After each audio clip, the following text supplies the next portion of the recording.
Fala bonitinhos e bonitinhas, belezura? Doug aqui para mais uma videoaulinha, né? Essa semana a gente finalmente começa aí a parte final da sua apostila 3, que é a apostila 2A, tá bom?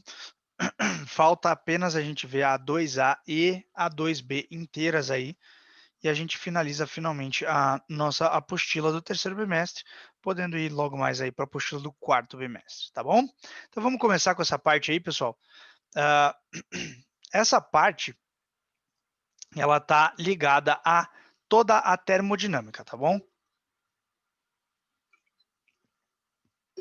Então, como é que a gente vai funcionar? A gente vai estudar a termodinâmica inteira, basicamente esse bimestre, no próximo a gente já finaliza a termodinâmica, tá? Então vamos começar, obviamente, pelo começo, pelas três grandezas que são as mais importantes em cima da termodinâmica, que vão nos dar base aí para toda a termodinâmica, e é literalmente, pessoal, toda a termodinâmica vai ser baseada nesses três conceitos iniciais: calor, temperatura e equilíbrio térmico, tá bom? Vamos começar com dois caras aí importantíssimos, que é o calor e o equilíbrio térmico. Aí a gente já define temperatura e vai para frente, tá? Então vamos lá, gente. Ó, calor nada mais é do que o trânsito de energia térmica de um corpo para outro. Como assim, Doug? Vamos lá. Se eu tenho dois corpos que têm temperaturas diferentes, e sim, tem que ser necessário uma temperatura diferente para que ocorra esse trânsito de energia térmica, tá? O corpo ele tem uma determinada agitação molecular, tá? Uma temperatura. Já vou falar sobre o que é a temperatura, mas ele vai ter ali uma determinada agitação molecular. Se ele está mais quente, ele está mais agitado. Se ele está mais frio, ele está menos agitado, tá? Mas sempre vai ter uma determinada agitação molecular. O que acontece aqui, pessoal, é que quando a gente, por exemplo, põe dois corpos em contato ou coisa assim, o corpo que tem mais agitação molecular vai enviar essa agitação para o corpo que tem menos agitação molecular. Eles vão é, trocar energia. Essa troca de energia, esse trânsito de energia sempre do corpo mais quente para o corpo mais frio, a gente chama de calor, tá bom? Então, calor nada mais é do que uma energia, tá? Quando você for medir calor, vai medir em joules, por exemplo, ou em calorias, que são unidades de energia que a gente está acostumado a usar lá na mecânica, vai poder usar aqui também. É energia, tá bom? Então veja, quando esses dois corpos chegam à mesma temperatura, dizemos que eles estão em equilíbrio térmico e a temperatura final é chamada de temperatura de equilíbrio. Ou seja, eu tenho um objeto, uma quantidade de água a 20 graus Celsius e a mesma quantidade de água a 30 graus Celsius, e eu misturo as duas vão trocar calor e vão ficar ambas com 25 graus Celsius. 25 vai ser a temperatura de equilíbrio delas, tá bom? Essa é a ideia aí que a gente tem introdutória de calor e equilíbrio térmico, tá? Temperatura eu deixei em separado aqui por um motivo bem específico, tá? A temperatura, ó, a gente confunde os dois termos no nosso dia a dia, tá? A gente tem muito costume de falar assim, hoje tá calor, né? Clássico. Pessoal, de certa forma, fisicamente falando, falar que hoje está calor tá errado, tá? Por que que tá errado? Porque hoje não tá energia, certo? Não faz sentido isso. Hoje tá calor significa dizer o quê? Que hoje tá com uma temperatura elevada. Estar com uma temperatura elevada significa que o grau de agitação das minhas moléculas é muito alto. Então, temperatura, ela é uma grandeza física designada à energia cinética das tuas moléculas. Então, se a molécula está muito agitada, você tem muita temperatura. Tá vendo? Temperatura alta, beleza? Então, ela está ligada à agitação molecular dos meus corpos. Tranquilo? Beleza, né? Simples, simples assim. Tá, Doug, e aí? Ligado à temperatura, nós temos uma coisa chamada de escalas termométricas, tá? Isso aí você já estudou com certeza, já teve lá no segundo, primeiro ano, sei lá quando que você teve essa parte aí, né?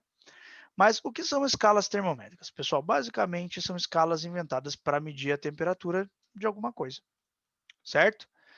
E como que elas funcionam? Bom, a escala termométrica, pessoal, pode ser qualquer escala, tá? Eu posso criar uma escala termométrica arbitrária, aleatória da minha mente. A escala Doug e só usar a escala Doug pelo mundo afora, tá? Só que tem um problema, né? Nós temos as três escalas termométricas principais, as mais utilizadas no mundo. certo? A mais utilizada e mais simples, pessoal, é a escala termométrica Celsius, beleza? A segunda mais utilizada aí, usualmente, né, pessoal, no dia a dia, é a Fahrenheit. Né? A Celsius é a mais utilizada, adotada aí na maioria dos países. A Fahrenheit é aquela adotada pela galera que foi colonizada pelos ingleses, tá? Então o Fahrenheit ele é um pouquinho diferente. E nós temos a escala do Sistema Internacional, que é a escala Kelvin, tá? O que é a escala Kelvin, pessoal? A escala Kelvin ela é não é arbitrário, vamos dizer assim, tá? Tem um motivo dela ser o sistema internacional e eu já vou explicar por quê.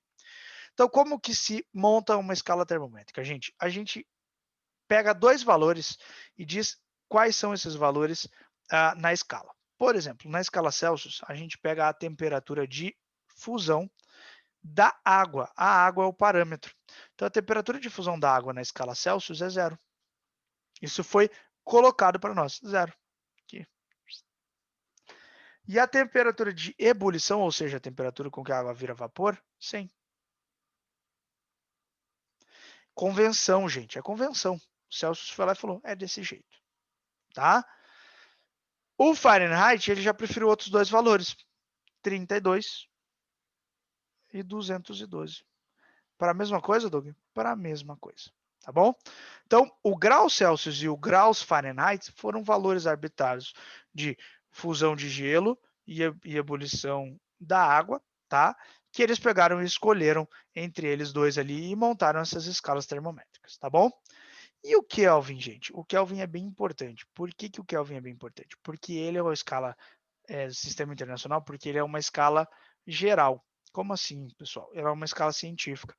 O zero Kelvin significa ausência de movimento molecular. Zero Kelvin é zero mesmo. Isso não existe no nosso universo. A gente chama isso de zero absoluto de temperatura. Não dá para ter menos do que isso. Tá? Na escala Celsius, por exemplo, isso é menos 273 graus Celsius, né? Bem frio. E na escala Fahrenheit, menos 459. Então, gente, a escala Kelvin ela é um parâmetro científico, tá bom? Não é baseado na água igual as outras duas.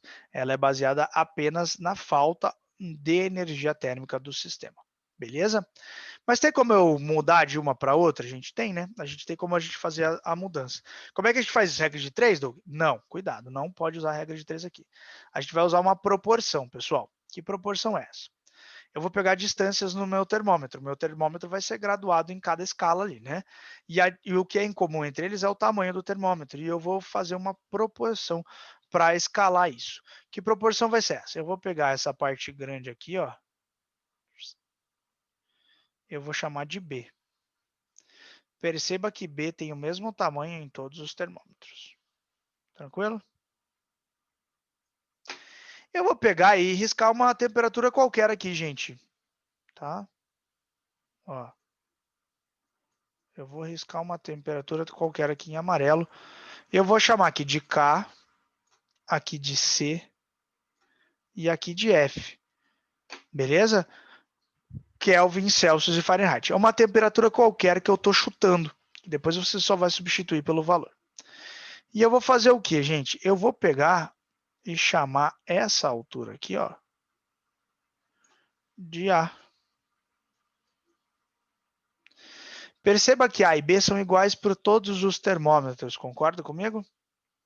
Beleza? O que a gente faz então? Eu vou fazer uma proporção. A sobre B, por exemplo. A sobre B em todos os termômetros vai ter que dar o mesmo valor, então eu vou poder igualar. Então, por exemplo, para o termômetro de Celsius, A é C menos zero, né? De C até zero. E B, o tamanho é C 100 menos zero. Agora, olha aqui o termômetro em Fahrenheit, pessoal. O A, ele vai de F até 32, então ele é F menos 32. E o B é 212 menos 32. E o Kelvin, gente? A é K menos 273 e B é 373 menos 273, tá vendo? Ah, Doug, eu vou ter que fazer esse processo toda santa vez que eu tiver que mudar a escala termométrica, gente, eu aconselho você a pensar nesse processo, tá? A mudança entre as escalas, você pode até decorar as fórmulas, tá? Porque daí a gente faz uma simplificação aqui, ó. Vai ficar C sobre 100, tá? É igual a F menos 32 sobre 180, que é igual a K menos 273. Opa, faltou 2 aqui. 273 sobre 100 também, tá? Então você pode usar isso, essa igualdade para fazer tipo como uma formulinha, alguma coisa assim. Mas eu não aconselho porque muitos exercícios de vestibular, essas relações termométricas entre as temperaturas, elas acabam vindo com uma temperatura aleatória, uma escala X, uma escala Y, uma escala Dog, uma escala que você quiser inventar o nome. E isso é um problema, né, pessoal? Porque isso vai causar uma confusão dos conteúdos aí e você não vai conseguir fazer, porque você só sabe passar de Celsius, Kelvin e Fahrenheit, você não sabe uma escala qualquer arbitrária que o cara pode fazer, tá bom? Então toma cuidado com isso aí que é bem importante, tranquilo? Mas o que mais vai aparecer são essas três aqui, beleza? Sussa, né? Vamos lá, gente. Falar de mais uma coisinha na aula de hoje aqui que é bem importante para a gente fechar, que é a parte de dilatação térmica dos sólidos, tá? Como é que funciona a dilatação térmica? Pessoal, a dilatação térmica nada mais é do que um aumento de temperatura. Então pensa no seguinte, eu pego um objeto que é sólido e aumento a temperatura desse objeto, o que vai gerar? As moléculas dele vão ficar mais agitadas, não vão? Então você pega um sólido lá, 20 graus Celsius, e agita ele até 80, ele vai estar com a agitação molecular muito mais alta. E daí, Doug, o que tem disso? Ué, se as moléculas estão indo mais longe e voltando, esse objeto acaba ficando maior, tá bom? Coloquei aí 3 imagenzinhas bem interessantes para nós, né? A primeira ali, um poste de luz, tá, pessoal? Vocês já repararam que no poste de luz é necessário que os fios, necessário não, que todos os fios eles têm um caimento assim? Já repararam nisso? Eles são um pouquinho mais longos, né? Pô, professor, é verdade. Por que que não é esticado? Porque é o seguinte, da mesma maneira que algo dilata quando é aquecido, quando é resfriado ele contrai.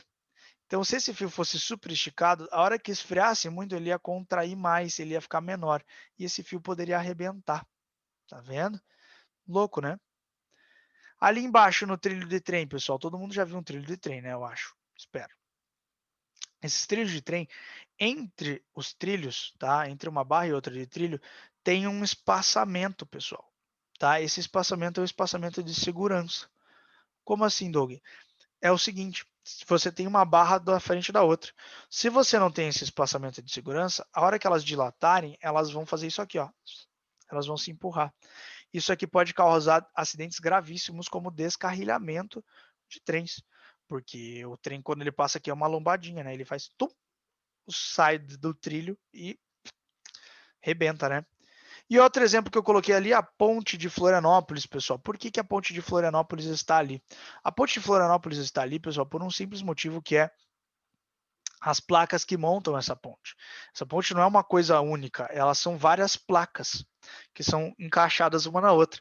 E essas várias placas, pessoal, elas têm uma coisa muito importante que é um espaçamento entre elas. Então, se você passar bem devagarzinho lá, pode olhar, você vai conseguir ver o mar, porque o espaçamento ele é grande, inclusive, porque as placas são muito grandes. E elas, se elas dilatarem, elas vão fazer igual acontece no trilho do trem ali. E elas podem acabar quebrando e caindo a ponte, tá? Então a dilatação térmica é algo super importante que tem que ser levado em consideração na construção civil, beleza? Mas como funciona uma dilatação térmica? Eu tinha falado, né? A temperatura é mais agitada que a outra. Como é que funciona a dilatação, pessoal? Ó, a dilatação ela pode ser levada de 3 maneiras, tá? Geralmente, o corpo dilata como um todo, ele dilata volumetricamente. Mas existem situações que a dilatação, por exemplo, uma barra de ferro de 1 metro, assim, tá? A dilatação de altura dela e de largura dela são muito pequenas. Porém, a dilatação de comprimento ela é considerável. A gente chama isso de dilatação linear. Eu preciso levar em consideração apenas a dilatação do comprimento dela, tá? Como é que eu calculo isso? Vamos lá. Eu vou usar essa formulinha aqui. O que é cada coisa aqui?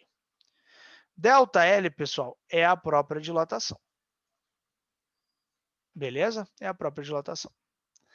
L0 é o comprimento inicial, tá? Ou seja, é o tamanho que ela tem antes de começar a dilatar. Alfa, pessoal, é o coeficiente de dilatação. Anota aí, coeficiente de dilatação linear. Tá? Esse cara só pode ser usado quando a gente usa dilatação linear. Tudo bem? Ó, o que vai acontecer então? Ao esquentar algo, e ΔT é a variação de temperatura, né? Ao aumentar uma temperatura, a dilatação vai depender de vários fatores, do tamanho inicial, do material, certo? O coeficiente de dilatação tem relação com o material, e da mudança de temperatura que está sendo sofrida. Quanto maior a mudança de temperatura, mais esse objeto vai dilatar e aumentar o seu tamanho, tá? Gente, outro exemplo aqui de dilatação linear que é bem importante são as portas de segurança de incêndio. Porque se a temperatura daquilo aumenta muito, essa porta vai dilatar muito e ela vai emperrar e você não vai conseguir sair, né? Da mesma forma, ela também pode acabar deixando sair gás carbônico demais e os corredores ficarem inúteis. Então, a porta de incêndio ela tem que ser bem planejada para que ela tenha um espacinho, né, entre a porta e o lugar onde ela é presa, para que ela não acabe ficando presa e você não consiga sair, tá entendendo? Então, dilatação é bem importante aí para você e para sua segurança. Segundo tipo aí de dilatação que a gente tem, pessoal, é a dilatação superficial. Por exemplo, se eu pego uma placa de metal, a placa, pessoal, ela vai ter uma dilatação aqui de comprimento, uma dilatação aqui de altura, mas a largura dela é muito fina, então a dilatação dela é muito pequena e pode não ser considerada, tá? Qual que muda? Qual que é a diferença? É que, ó, agora, ao invés da gente fazer dilatação linear de comprimento, a gente faz uma dilatação de área, ou seja, pessoal, uma dilatação superficial, tá bom? Aqui é área em vez de comprimento.